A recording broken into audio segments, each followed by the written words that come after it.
One man with some unique insight into tomorrow's caucuses in Iowa is Time Magazine's Joe Klein. Joe, it is always great to have someone here older than me. Oh, I'm not older than you. Even my age need someone they can look up to. You've been to more of these caucuses than I have, and it's just a pleasure. It's a real pleasure to have you here. Well, it's great to be back, especially for this very weird one. It is the weirdest of all, isn't it?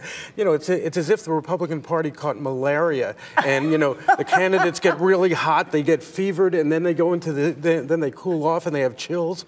You know, it's up and down fever chart, you know, for all of them except for Mitt Romney, who just putters along at 20–25%. So why doesn't anybody have a fever for Mitt Romney?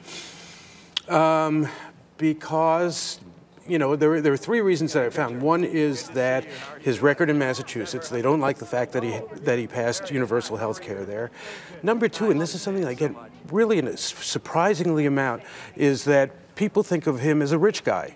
They don't think he understands their lives. And the third, which you don't hear very much but is very much part of the picture, is that he's a Mormon. And there's a certain number of evangelical Christians who just will not vote for him, but they don't want to talk about it.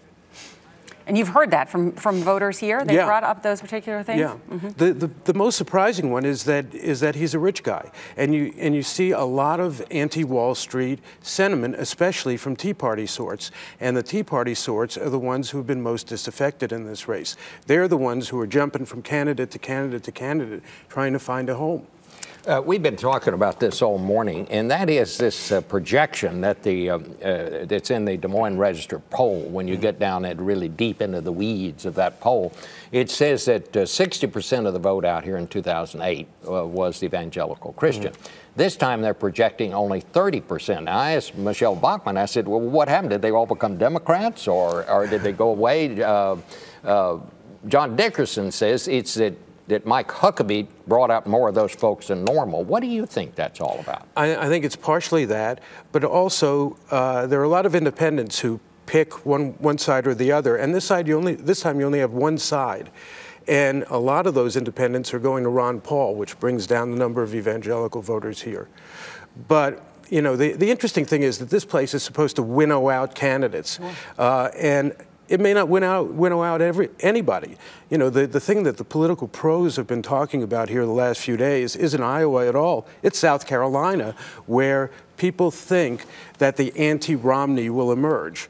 You know, you'll get Rick Perry going there, even though he's probably not going to do so well here. Newt Gingrich has been ahead in the polls there. Santorum, who is surging here, will obviously be there. Those three guys will be contesting, you know, who's going to be the anti-Romney. I assume Michelle Bachmann will go back to her day job. Let's talk about the future, because I think that's important. Yeah. Assuming Mitt Romney can squeak out a victory here in Iowa, does that give him the momentum to try and wrap this up early, or does the conventional wisdom still hold that he's going to have to fight for this for a while?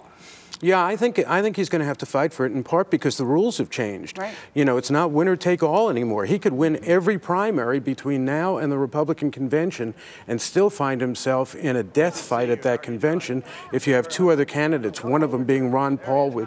Ron Paul comes in with 10% of the vote. You know, he could be the kingmaker. You know, coming out on the plane last night, I'm now an expert. I got here last night. Coming out on the plane last night, a Republican consultant said to me, he's not even sure that South Carolina counts. He says if Romney wins out here and then goes on to win in New Hampshire, that whoever anybody but Romney candidate is in South Carolina won't really matter. It'll all be decided in Florida. That could be true, or it could be Super Tuesday a month later. Because there is no winner-take-all, you know, this thing changes. We're in completely uncharted waters. This is weird. I mean, this isn't in the DNA of the Republican Party to have this sort of indecisiveness. And you see them and you hear them on talk radio kind of pushing toward Romney, but they have a long way to go. Yep. Joe, thank you very much. I'm glad to know somebody's as confused about all this as I am. I'm confused. Nobody knows, hey, right? Bob, it's not confusion, it's humility. There you are. Thank you, Joe.